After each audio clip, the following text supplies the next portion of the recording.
para você que nos acompanha nas plataformas do UOL, seja bem-vindo. A gente começa mais uma entrevista da série de sabatinas com os candidatos às prefeituras das principais capitais do país. Eu sou Carlos Madeiro, repórter do UOL, e para essa entrevista eu tenho a companhia de João Valadares, repórter da Folha de São Paulo do Recife.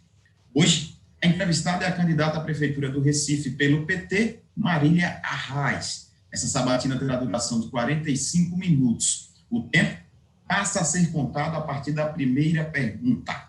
E vamos lá, então. Candidata, bom dia, obrigado pela participação. Queria saber o seguinte da senhora. Em 2018, a senhora tentou ser candidata ao governo do Estado e o PT Nacional acabou tirando a candidatura da senhora em nome do apoio ao PSB de Paulo Câmara. Esse ano aconteceu uma situação, digamos, inversa. O PT Nacional que acabou bancando a candidatura da senhora, inclusive gerando um atrito com o PSB local, que não gostou. Queria saber o que é que mudou de 2018 para cá, para uma mudança tão grande nesse quadro. Bom dia, Carlos. Bom dia, João. É uma alegria estar aqui com vocês hoje. Bem, essa é uma história que, para mim, já é superada, né? Já é uma página virada. Porque, na verdade, Carlos, essas decisões sobre capitais, sobre estados, quem toma é realmente a nacional do partido, porque o PT, até mais do que outros partidos que tem, né, por ser um dos maiores partidos do país, é um partido que toma decisões baseadas em estratégia nacional. Então, o que a estratégia nacional de 2018 apontou foi que não deveria ter a candidatura aqui em Pernambuco. Eu discordei, eu acho que não foi estrategicamente bom que a gente tivesse retirado a candidatura, mas foi a decisão da maioria da direção. Eu também não fazia parte, né, de discussões nacionais, eu era vereadora, fazia 2 anos que eu estava afiliada ao PT, e foi essa decisão que foi tomada em 2018. Agora se considerou que seria importante ter candidaturas nas capitais, e está aí as pesquisas mostrando, né, que a nossa candidatura é uma das poucas do país que tem chance real de ir para um segundo turno, de ser efetivamente competitiva. Então, o PT não poderia perder essa oportunidade por um capricho de o PSB estar tentando ganhar a eleição de WO, como tem feito nos últimos anos. Bom dia, candidata, tudo bem? Pegando carona aí, evidentemente que, como a senhora disse, é uma página virada, mas isso tem contaminado a própria campanha, né? A gente tem visto um partido, digamos, dividido, que não está por inteiro com a senhora. Representantes importantes do partido aqui no Recife não estão com a senhora. E minha pergunta é o seguinte: a gente viveu na última gestão do PT, aqui na sucessão de João da Costa, guardando as devidas proporções, um problema parecido, né? Uma lavagem, uma crítica pública ali, e a gente sabe o que aconteceu, uma derrota grande nas urnas. Eu pergunto, essa desunião, que é notória, que é clara, não é segredo para ninguém, até porque tem declarações públicas, a senhora teme que tenha um efeito parecido? Porque quando a gente está remando, parece que o PT é um barco que a senhora rema para chegar do lado da margem e outros tripulantes remam para chegar do outro lado. Eu queria saber como é que a senhora tem visto isso. João, eu não tenho nenhum problema quanto a isso. O PT é um partido que historicamente tem esse tipo de posicionamento. E acho que não tem afetado a campanha, não, viu? Sinceramente, porque, na verdade, o povo não quer saber de picuinha. As pessoas não estão preocupadas se fulano, o que é que fulano acha, o que é que ciclano acha, porque o partido está dividido. O que as pessoas estão preocupadas é o que é que a gente está falando para o Recife, o que é que a gente está realmente propondo para a cidade, pensando para a cidade. E a nossa candidatura, apesar de ter sofrido esse tipo de divergência, a gente não mergulhou nela. O que a gente fez desde o início do ano foi discutir a cidade, foi tentar mobilizar a sociedade de uma maneira geral para discutir o Recife, discutir propostas, e foi a única candidatura que fez isso. Eu acho que agora está fazendo a diferença porque a gente mostrou que não está nesse meio, a gente não entrou nesse caldeirão que muitas vezes outros candidatos, como você citou aí outros episódios, entraram. Na verdade, o PT tem isso, né, mas a gente se descolou dessa maneira de se conduzir a política, porque não é bom para ninguém. E eu acho que isso faz muito parte, sabe, João, da virada geracional que precisa ter no partido. Você observar na bancada, a gente sente muito isso, porque são de 54, são 3 na bancada que têm menos de 40 anos. Então, essa forma de fazer política, essa forma de se comportar, até mesmo dentro do partido, tem a ver com a virada geracional que a gente precisa fazer, e isso, sem dúvida alguma, intensificaria mais o diálogo com a sociedade, porque não é isso que a sociedade quer. A sociedade não quer saber se fulano, se A, B ou C do partido quer uma coisa, está pensando em outra. A decisão não foi tomada? Foi. Então, vamos lá discutir o Recife, vamos ter uma campanha propositiva. É isso que a gente está fazendo, e eu acho que, por isso mesmo, essa página já foi superada por nós e pelo Recife de uma maneira geral. Eu cheguei a conversar com a Gleisi Hoffmann, que é presidente do PT. Ela falou que a decisão do PT em manter a candidatura da senhora foi determinante para que houvesse esse desligamento com o PSB, tanto que temos aí só uma aliança hoje do PT com o PSB em Salvador. Eu queria saber da senhora o seguinte: o PT e o PSB, de certa forma, sempre foram muito unidos aí em Pernambuco. Em alguns momentos se candidataram, como na eleição passada, prefeito, o Estado estava juntos. A candidatura do Humberto, na época, Costa, foi junto com a campanha do Paulo Câmara. É difícil para a senhora, então, agora fazer uma posição de oposição ao Geraldo Júlio? A senhora se coloca como uma candidata à oposição nesse cenário ou não seria o caso? Carlos, fazendo uma retrospectiva, né? Eu participo da política há muitos anos, e fazendo uma retrospectiva, eu posso lhe mostrar que não é bem assim. Não foi sempre que o PT andou junto com o PSB. No ano 2000, por exemplo. Aliás, quando a Arraes era vivo, a postura e a divergência com o PSB era mais na tentativa de firmar o próprio PSB, né? Era uma estratégia adotada por ele para que o PSB fosse ganhando mais espaço. E, inclusive, na época eu era muito jovem e estava ali iniciando, acompanhava ele, e eu ficava divergindo, porque eu queria que a gente fosse junto com Lula, inclusive, em 2002, eu fazia a campanha junto com ele, foi a última campanha que ele fez, e eu acompanhava nas atividades, e eu andava com o broche de Lula, e minha avó ficava danada, e ele dizia, não, deixa ela fazer o que quiser e tal.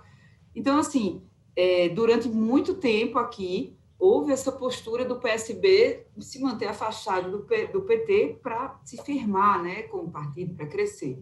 Então, 2000, o PSB não apoiou o PT no primeiro turno, apoiou no segundo turno. 2002, o PSB teve candidatura própria ao governo do Estado, não apoiou o PT. 2004, aí sim apoiou o PT. 2006, não apoiou no primeiro turno, teve a candidatura de Humberto Costa, né, separada da candidatura de Eduardo, apesar de Lula ter feito aquele movimento, né, de ter 2 candidatos e tal, para ele foi importante, foi num momento difícil do mensalão e tudo mais, mas quando foi em 2012, essa lua de mel acabou, né? Foram 6 anos de lua de mel, e acabou. Por quê? Porque o PSB ali já estava numa postura mais oportunista, porque uma coisa é você tentar firmar um partido como a Arraes fazia, outra coisa é você negociar a sua ideologia, né? Porque começou em 2014 toda aquela discussão da construção da candidatura a presidente, aí se tentou tirar o socialismo do estatuto do partido, defendendo a independência do Banco Central e tudo mais. No segundo turno apoiaram a Aécio Neves, e foi nessa época que eu rompi com o PSB. Aliás, eu rompi desde o primeiro turno. Então, tudo isso mostra que a postura do PSB tem sido oportunista. Quando foi em 2016, fizeram uma campanha culpando o PT por tudo de mal que acontecia no mundo. Foi aí que eu me reelegi vereadora pela 3ª vez. Fui líder da oposição a Geraldo Júlio, me mantive na oposição. Aí, depois disso, 2017, iniciamos a pré-campanha ao governo. 2018, o presidente Lula foi preso e tudo mais. O PSB não teve nenhuma postura mais firme contra a prisão do presidente Lula e tudo de maneira muito oportunista. Quando teve a oportunidade de tentar negociar a retirada da candidatura, ficou lulista e tudo mais, e era fazendo Lula livre, Lula escolheu Paulo e tudo. Então, assim, eu, em 2018, não vi justificativa política e ideológica para eu apoiar o PSB e me mantive na oposição. Fiz uma campanha de maneira independente, sem estar ligada ao PSB. Então, não vejo qual é a dificuldade de me ver como candidatura de oposição. Inclusive, eu tenho certeza de que o próprio povo de Pernambuco e do Recife me enxerga como oposição ao PSB. Eles sabem bem disso, sabem que eu não negociei meus posicionamentos políticos hora nenhuma com eles. Agora, eu queria saber qual é a hora que a gente vai falar sobre o Recife, né? Porque isso daí são questões que já estão ultrapassadas. A gente está aqui nessa caminhada já. A nossa candidatura é uma candidatura de oposição. Inclusive, tem uns candidatos aí que estão se colocando como oposição, mas que, na verdade, eu sou oposição ao PSB há muito mais tempo.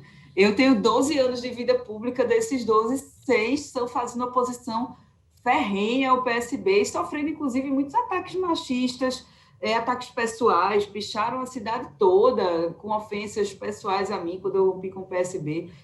Foi até matéria da imprensa oficial, daqui, a imprensa local, né, jornais, que no comitê de Paulo Câmara tinha uma cachorra chamada Marília Arraes, entendeu? Então, assim, aqui em Pernambuco, poucas mulheres tiveram um destaque na política, e delas eu ouso dizer que eu fui uma das que sofreu mais ataques machistas públicos por parte do próprio PSB. Então, não vejo dúvida nenhuma em relação à minha candidatura de oposição ao PSB, e a gente está aqui formulando um programa de governo já há algum tempo, está debatendo a cidade, está tendo uma postura bem propositiva. Eu acho que é melhor para o Recife que a gente debata isso. Agora, o que o Recife tem dúvida é sobre a postura de João Campos, porque, na verdade, ele tem escondido o PSB, ele tem escondido o PSB não, né? Na verdade, ele é como se tivesse dado uma pausa nas gestões do PSB e não existisse Geraldo Júlio e Paulo Câmara, porque não fala neles,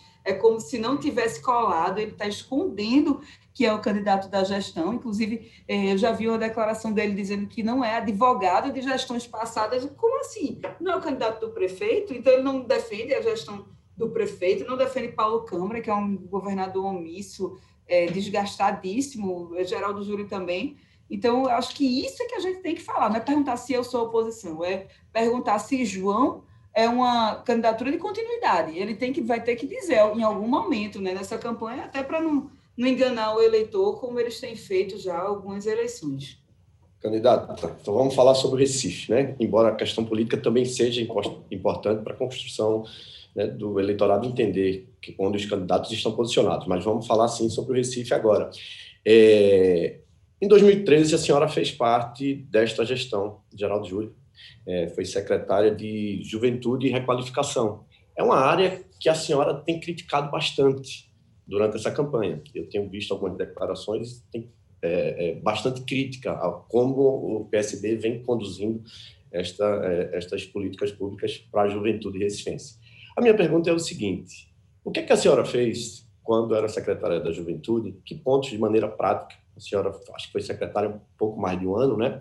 Acho que de janeiro a abril de 14. O que a senhora fez e o que se deu para fazer com esse prefeito aí, criticado pela senhora, se deu para fazer e se pretende replicar essa experiência da gestão do PSB? E de que forma? João, é uma ótima oportunidade para a gente esclarecer essa passagem que houve ali na gestão do Geraldo, né? E que, na verdade, eu era muito jovem, né? Na época, eu acreditava de verdade naquele projeto, eu acreditava que o que eles propunham era bom, que o que eles estavam fazendo era bom para a cidade. Mas eu não fui, assim, muito feliz para a secretaria. Primeiro porque eu tinha sido reeleita, né? Inclusive, entrei no debate sobre a presidência da Câmara, ali, para ver se conseguia ser presidente da Câmara. E o que aconteceu? O PSB precisava contemplar um dos partidos, que era o PMDB, na época.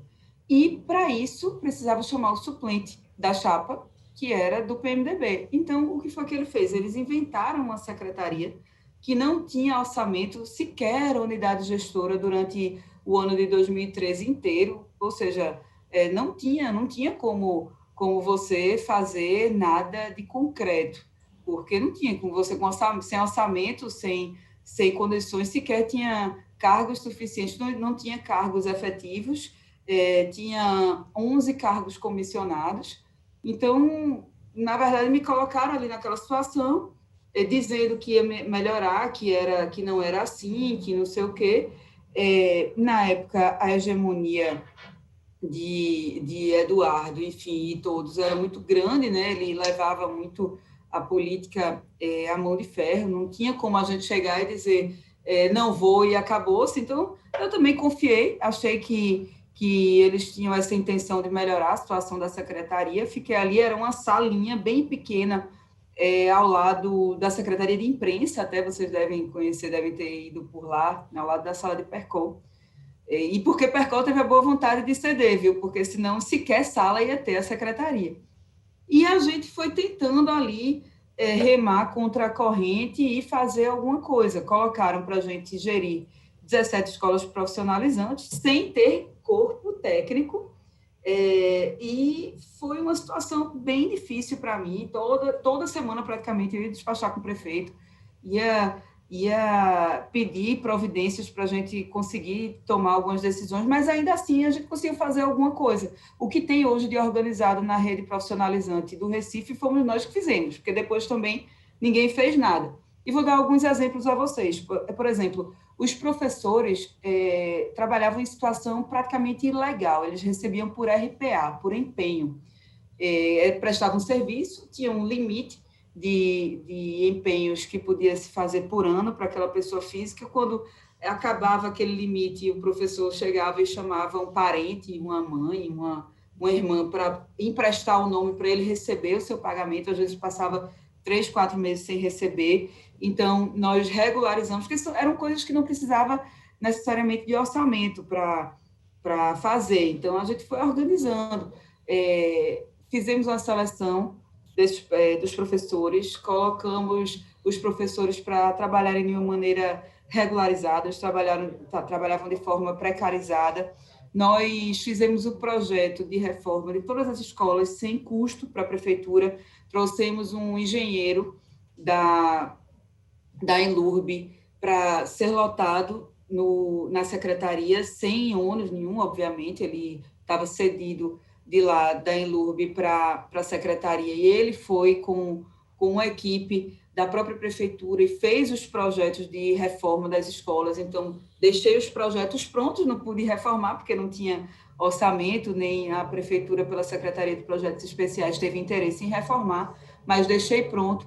As pessoas antes dormiam na fila para se inscrever, para serem sorteadas para uma vaga na qualificação. Na época, a gente criou um site com uma pessoa da gestão também, que a gente pediu para fazer esse gesto, para fazer o site, fez o site para que as pessoas se inscrevessem, e até hoje existe esse site, o Qualifica Recife.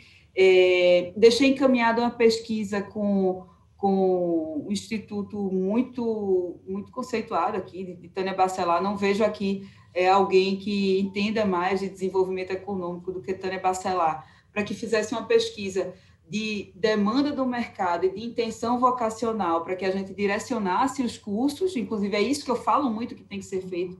Não dá para você chegar e jogar cursos assim, só para dizer que tem X vagas, que qualificou X pessoas, se essas pessoas não vão ter oportunidade no mercado de trabalho. Então, a gente deixou encaminhado, não fez porque não tinha orçamento a secretaria, mas a gente já deixou tudo encaminhado, o processo todo de seleção, todo redondinho para que fosse feito, toda a intenção, né, de se fazer os cursos novos que foram criados. Em 7 anos não foi criado nenhum. Os cursos que a gente criou foram os únicos, que foram os de mecânico de bicicleta, que estavam começando essa onda mais, essa coisa de andar de bicicleta. Então, a gente criou o curso de mecânico de bicicleta. Hoje eu passo pelas comunidades, tem várias pessoas que se qualificaram nesse curso, que estão trabalhando. Curso de barman e garçom. A gente ainda tinha a intenção de fazer um curso de para a área de hotelaria, né, de serviços de camareira e tudo mais, de cuidador de idosos, expandir essa área, fazer parcerias com iniciativa privada, tudo que não precisava, João e Carlos, de orçamento, porque não tinha, a gente foi fazendo. Agora, o que é que acontece? Durante esse período, eu fui vendo quais eram as prioridades da gestão. Participava das reuniões de monitoramento, via o que é que o prefeito falava, como é que o prefeito se comportava em relação a áreas que tratavam de gente pobre, as áreas que realmente eram importantes para diminuir a desigualdade, e fui me decepcionando ao longo do tempo. E não dava também para continuar numa secretaria que você não tinha como colocar para frente, e principalmente eu tendo um mandato de vereadora, né, podendo estar ali exercendo a função para que o povo me elegeu, e também foi aumentando essa vontade de a gente não estar mais ali, porque não dá para você defender o que não acredita. Sim, ainda teve o exemplo do ProUni, viu? O ProUni municipal, que na época ele queria fazer por compra de vaga e tinha uma limitação de valor de mensalidade, pelo menos foi o que tinha sido me imposto na época, né, de procurar cursos com um valor X. Eu dizia, mas como assim? Vai formar só gente nesses cursos? Vamos expandir, como é o caso, por exemplo, do Porto Digital, que está aí querendo fazer uma parceria com o ProUni e não existe. Então, tudo isso me fez, com certeza, viu, João, me fez ter a convicção de que meu lugar não era ali, e saí de lá e passei para a oposição. O candidato, dentro também desse escopo que liga com a socialização, a senhora falou, e foi uma das coisas que teve um debate grande com a postagem que a senhora fez de exigir que o complexo do curado ao governo do Estado fosse retirado daquela região, que ameaçaria 200 mil pessoas no entorno. Como a senhora pretende efetivar isso? Porque, claro, o complexo não é um complexo de gestão municipal, e também porque ali estão 5.700 homens, ou seja, é uma população carcerária gigante, e que muitos deles são ali do Recife, e ao retirar de lá, por exemplo, perderiam o acesso a visitas, dificultaria. Como é que a senhora pensa em manobrar tudo isso? Na verdade, Carlos, foi uma colocação que eu fiz que não tive muito tempo para esclarecer, né? Citei na entrevista ao Jornal do Comércio, mas, na verdade, não foi uma ideia que surgiu do dia para a noite. Eu, há muitos anos, que tenho um diálogo ali, tanto com a comunidade, com a própria pastoral carcerária, com todos que fazem ali aquele complexo, que não é somente o complexo lá dentro, que é, na verdade, incrustado ali na comunidade, né? E aquilo ali é uma questão que não está sendo bom para ninguém, não está sendo bom para os presos, né? Obviamente. Ali foi um local construído para 1.000 presos, 1.000 pessoas, para abrigar 1.000 pessoas, antes da divisão, antes de se tornar complexo, enquanto ainda era Aníbal Bruno, abrigava um pouco mais de 3.000 pessoas. Depois fizeram uma reforma que, na verdade, foi passar um muro por dentro, pelo menos é o que o próprio Ministério Público, que na época a gente dialogava também e tudo, passou um muro por dentro e superlotou mais ainda. Então, é uma situação que não está sendo boa para ninguém. Eu, na festa de 1 ano da minha filha, eu saí de lá para ir ver o que estava acontecendo. Era a explosão de bomba ali ao lado do muro do presídio direto, gente que já morreu com bala perdida. Então, está ruim para os detentos, para as pessoas que estão ali, que não estão tendo a possibilidade de ser ressocializadas da mesma maneira que vários outros locais do país. A comunidade também não se deve fazer mais presídios penitenciários desse tamanho, próximo como são de centros urbanos. Então, a ideia não era chegar e expurgar aquelas pessoas dali, muito pelo contrário, era que a gente inicie um debate, que é preciso ter coragem, é preciso ter firmeza, inicie um debate para que o Estado tome as providências para que não haja mais pessoas em situação de ressocialização, vivendo daquela maneira e no meio de uma comunidade. Ali são 100.000 pessoas diretamente no entorno. Então, não foi uma ideia que surgiu do dia para a noite. Na época, eu achei interessante que muita gente começou a criticar a proposta, mas 4 anos atrás, 5 anos atrás, estavam os políticos de todas as correntes partidárias pedindo para que o complexo saísse dali, entendeu? Para que o Estado tivesse a iniciativa de dividir aquela situação toda, de colocar, não precisa colocar lá no interior, a 200 quilômetros do Recife.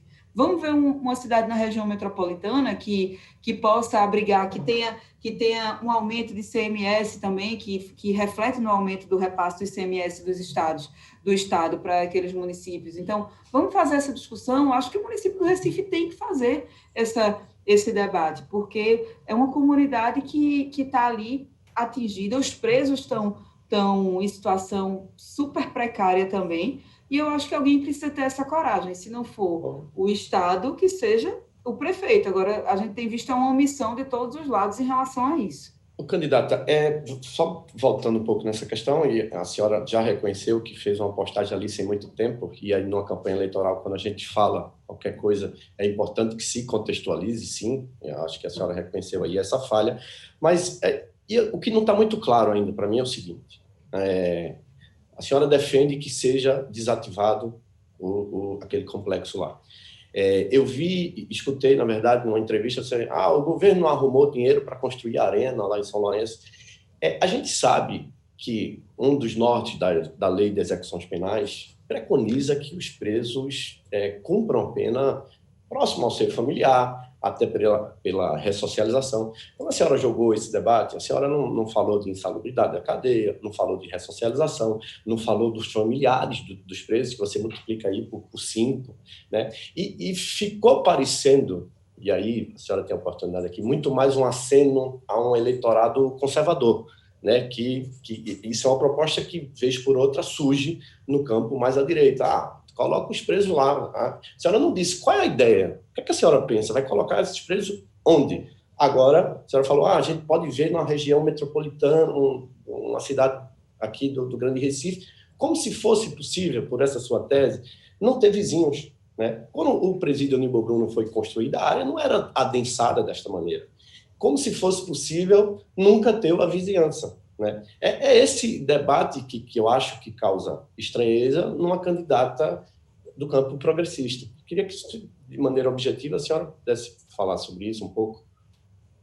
Como você mesmo falou, João, na verdade, a forma como a gente se colocou e no o contexto também, né, que na verdade a gente tinha um tempo bastante limitado para falar sobre isso, e eu queria puxar o debate sobre essa situação, realmente a gente não se colocou em relação à situação dos presos, que é uma preocupação nossa. Inclusive, na época, a gente conversou muito com o Ministério Público, com o promotor da vara das execuções penais, com a própria pastoral carcerária, e a gente tem feito essa conversa, sim.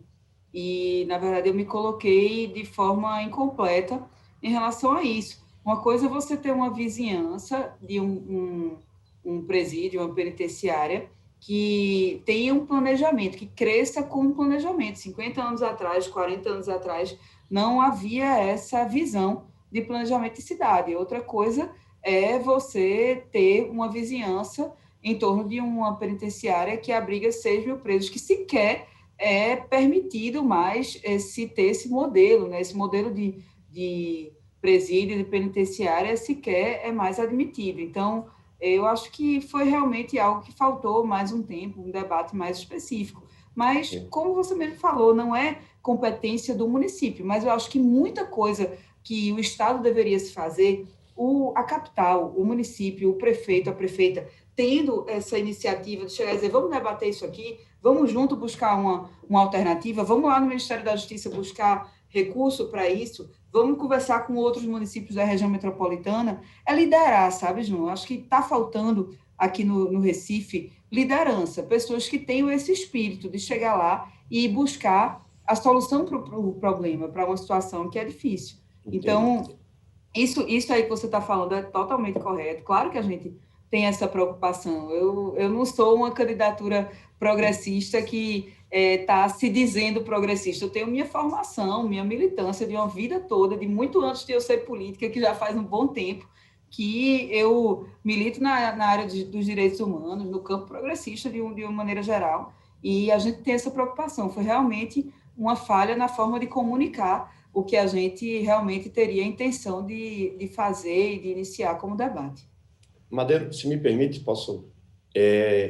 porque tem a ver, que é também dentro dessa temática da segurança pública, afeta diretamente os recifenses, que é uma questão que eu também tenho notado que a senhora derrapa em relação à Guarda Municipal.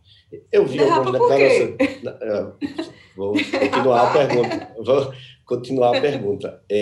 Algumas declarações eu vi em algum momento a senhora mais enfática, defendendo, sim, que a guarda deve ser armada, tal. Em outras declarações eu vi como um contorno, dizendo isso tem que ser um debate.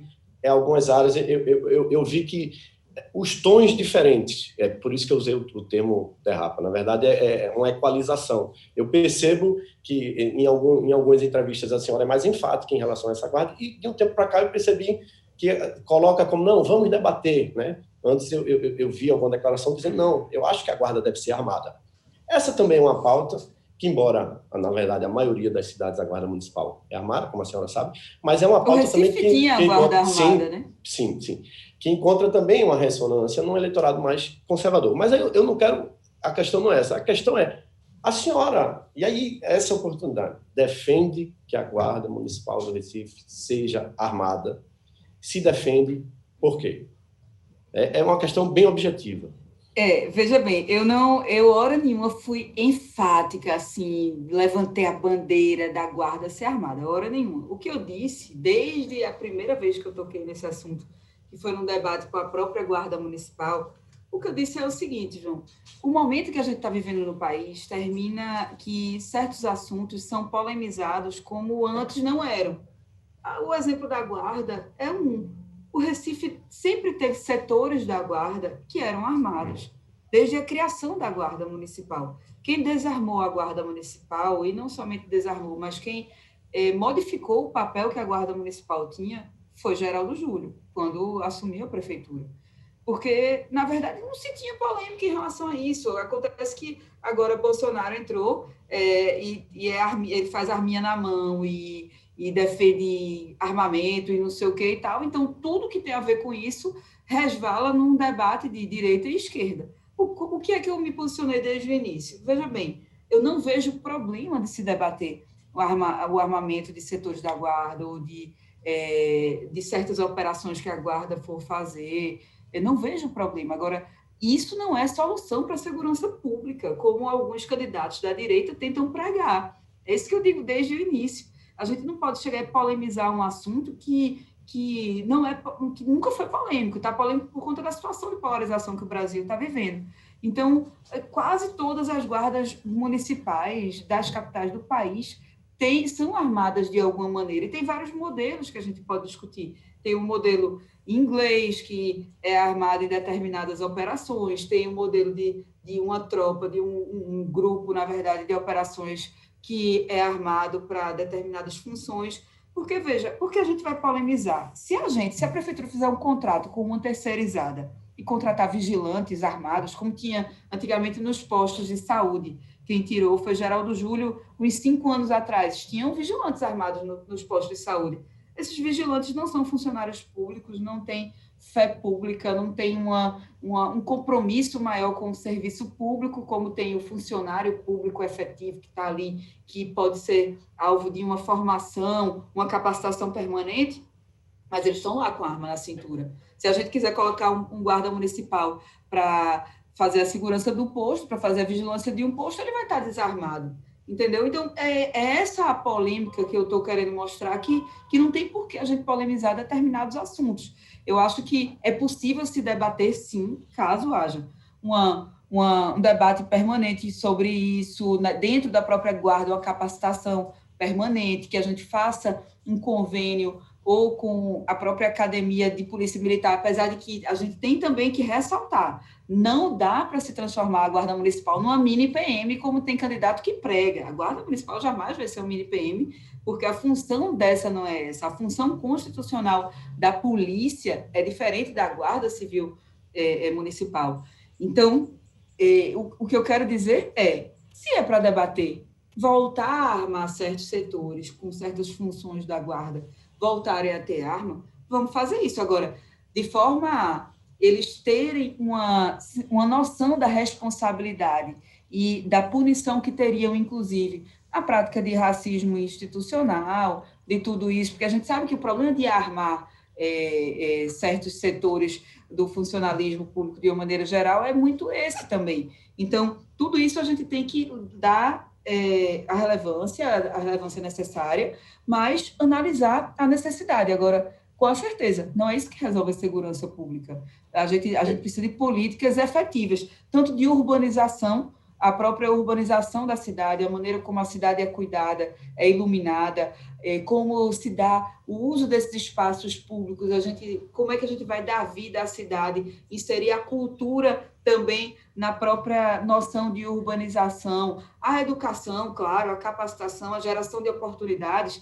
que inclusive o candidato Geraldo Júlio está aí dizendo que vai criar o maior programa de renda, não sei o que e tal.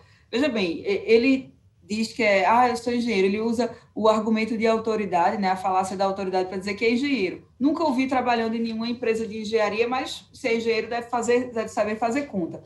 Pega a calculadora, 20 milhões que ele diz que vai investir nos próximos 4 anos, divide por 4 e depois divide por 3 mil, que é o que ele diz que vai dar a cada um. Isso beneficia 1.666 pessoas por ano. O Recife tem hoje 150 mil desempregados. Então, é isso que a gente tem que tratar em relação à segurança pública, tratar da periferia e tudo mais. Uma arma na cintura da guarda não resolve a situação. É isso que eu estou dizendo desde o início.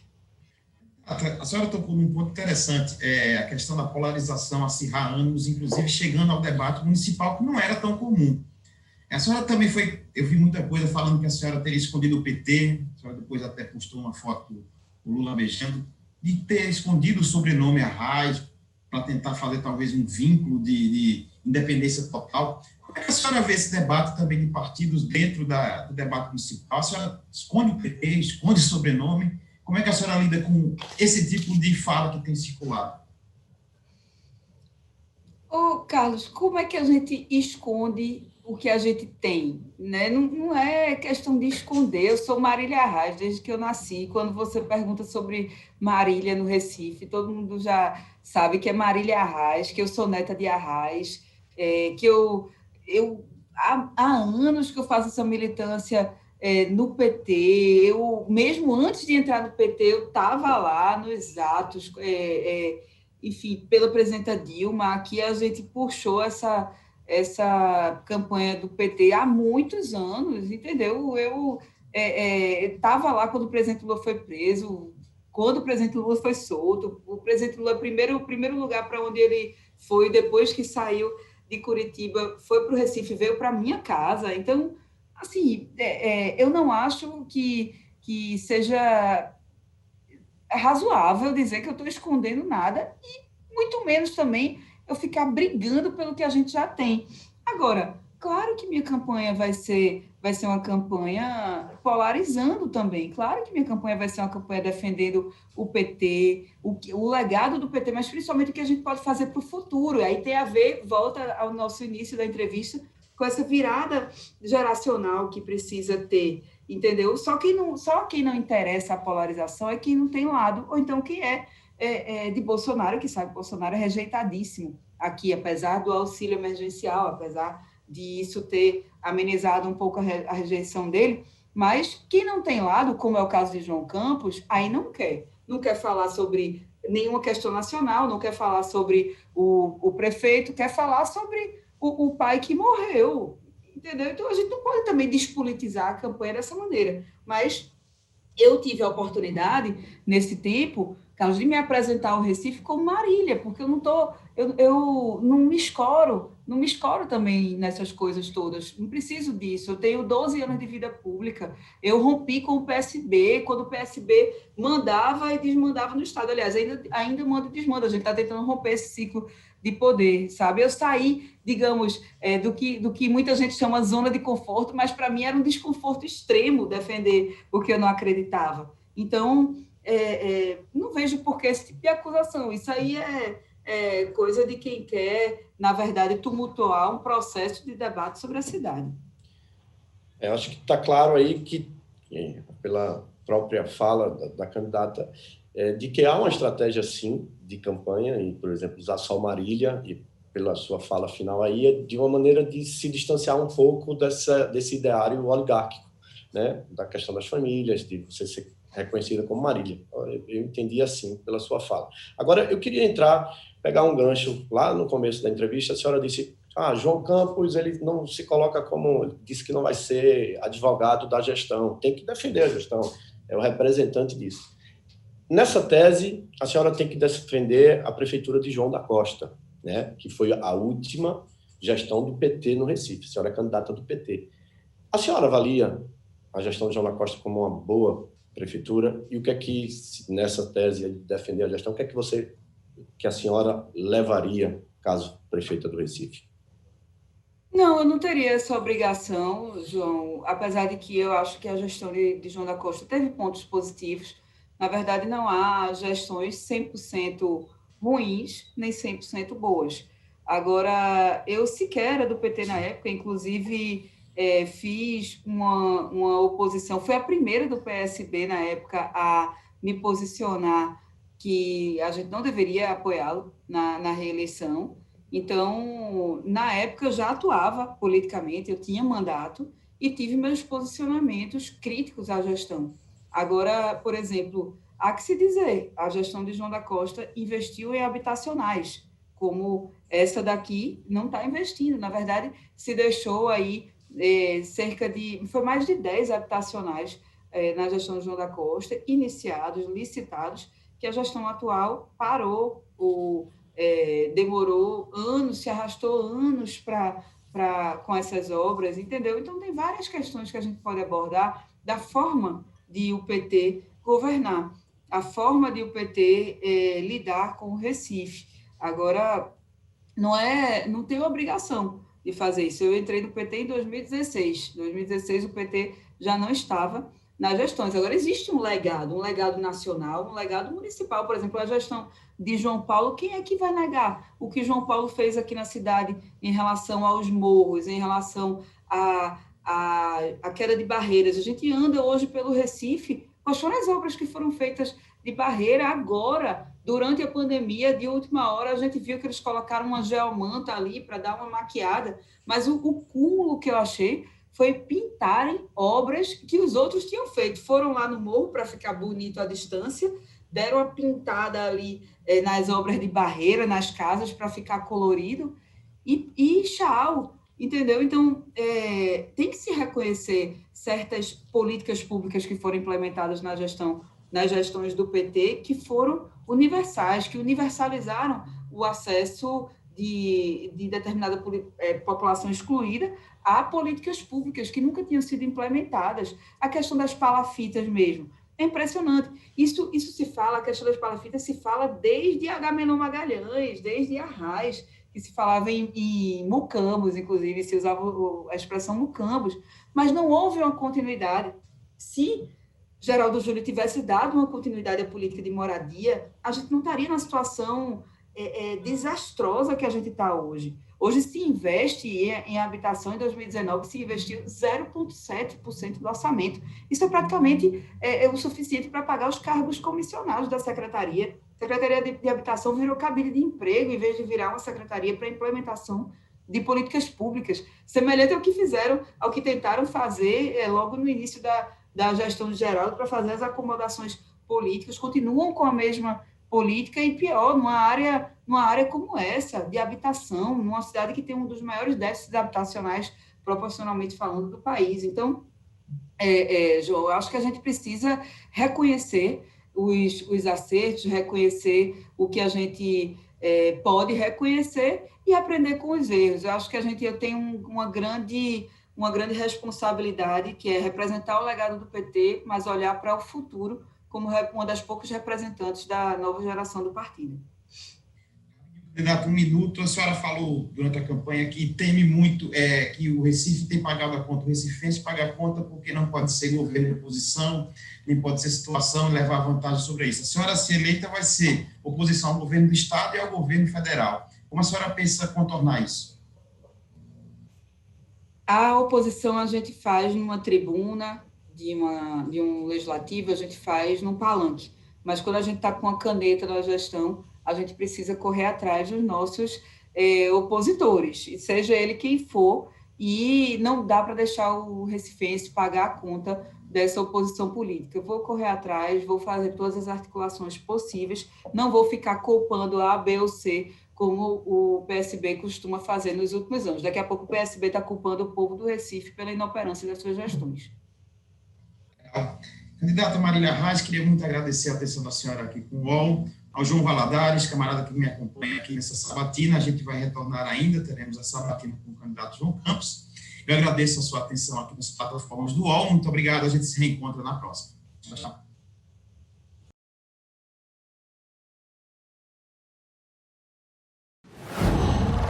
tchau.